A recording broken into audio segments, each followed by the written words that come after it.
सभी बैंकों को जोड़ के जो इनकी वैल्यू निकल के आती है वो 19.9 बिलियन डॉलर निकल के आती है। मतलब ऐसा समझ लो कि 2 ट्रिलियन डॉलर। और जो टॉप 100 में है और जो टॉप 1 का बैंक है, जो चाइना का बैंक है, उसके एसेट की जो वैल्यू है ना, वो है तुम्हारा 63 बिलियन डॉलर। मतलब ऐसा समझ लो 6 ट्रिलियन डॉलर।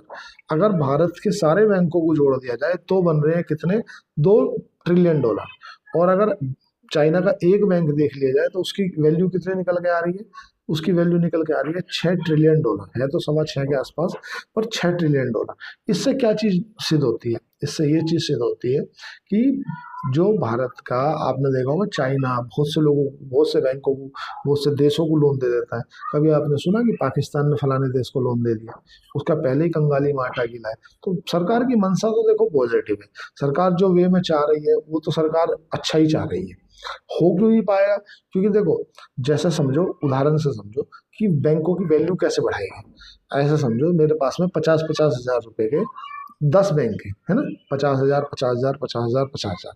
लेकिन इन 10 के अंदर जो सीमा है ना, एफडीआई की, फॉरेन डायरेक्ट इन्वेस्टमेंट, उसकी है 20% की।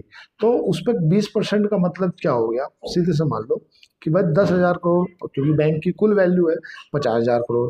50,000 करोड़ में अगर आपने फिक्स कर दिया कि भाई 20% एफडीआई आ सकती है, तो भाई वो कितनी आएगी? 20%, मतलब 10,000 करोड़। आप विदेशी पैसा जो है वो 10,000 करोड़ ले सकते हो। लेकिन इसे बढ़ा के आपको अगर 49% तक ले जाना है, मतलब ये समझ लो कि आप 50,000 करोड़ आपके टोटल बैंक की वैल्यू है, उसमें आप चाहते हो कि हमारे 49% जो हिस्सेदारी है वो एफडीआई से आ जाए, फॉरेन डायरेक्ट इन्वेस्टमेंट से। तो क्या होगा? उस कंडीशन में आपको 24,000 करोड़ रुपया जो है एफडीआई के रूप में आ जाएगा। और 26,000 करोड़ आपका रहेगा और 24,000 करोड़ एफडीआई का आ जाएगा। तो सरकार क्या चाहती है? मर्ज करके अगर किसी बैंक की जो वैल्यू है वो बढ़ा के अगर 5 लाख करोड़ कर ली जाए, तो आपको 2.5 लाख करोड़ का जो है एफडीआई मिल जाएगा और 49% कर दे।